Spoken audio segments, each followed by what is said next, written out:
ಉತ್ತರ ಕರ್ನಾಟಕ ಬೇರೆ ಆಗ್ಬೇಕ್ರಿ. ಯಾಕಂದ್ರೆ ಅದನ್ನು ಇದು ಸುವರ್ಣಸೌಧ ಕಟ್ಟಿದ್ದು ಅದ್ರ ಸಲುವಾಗಿ ಬೆಳಗಾವಿ ಇದು ಆಗ್ಬೇಕಂತೇಳಿ, ಕ್ಯಾಪಿಟಲ್ ಆಗ್ಬೇಕಂತೇಳಿ. ನಮ್ಮ ಬಿಜಾಪುರಕ್ಕೆ ಏನು ಮಾಡ್ಯಾರ ಹೇಳಿ? ಏನೂ ಮಾಡಿಲ್ಲ. ಯಾವ ಇಂಜಿನಿಯರಿಂಗ್ ಕಾಲೇಜ್ ಇಲ್ಲ, ಮೆಡಿಕಲ್ ಕಾಲೇಜ್ ಇಲ್ಲ, ಗೋರ್ಮೆಂಟ್ದು ಏನು ಯಾವ ಹಾಸ್ಪಿಟ್ಲ್ ಇಲ್ಲ. ಎಲ್ಲ ಕಡೆ ಯಾಕವು ಏನು ಇಂಪ್ರೂವ್ ಮಾಡಿದ್ರೆ ಏನು ಫ್ಯಾಕ್ಟ್ರಿ ಬಂದರು ನಮ್ಮ MP ಪಾಟೀಲ್ ಮಿನಿಸ್ಟರ್ ಅದಾರ, ಇಲ್ಲಿ ಯಾವ ಫ್ಯಾಕ್ಟ್ರಿ ಇಲ್ಲ.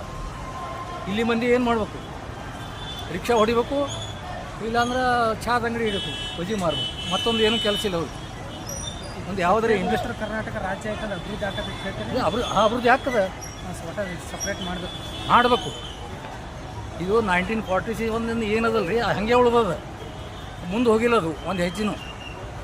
ಅದಕ್ಕೆ ಸಪ್ರೇಟ್ ಆಗಬೇಕು. ನಮ್ಮ ಉತ್ತರ ಕರ್ನಾಟಕ ಆಗಬೇಕು ಅಂದರೆ ಅಭಿವೃದ್ಧಿ ಆಗ್ತದೆ, ಅಲ್ಲಿ ತನಕ ಅಭಿವೃದ್ಧಿ ಆಗಂಗಿಲ್ಲ.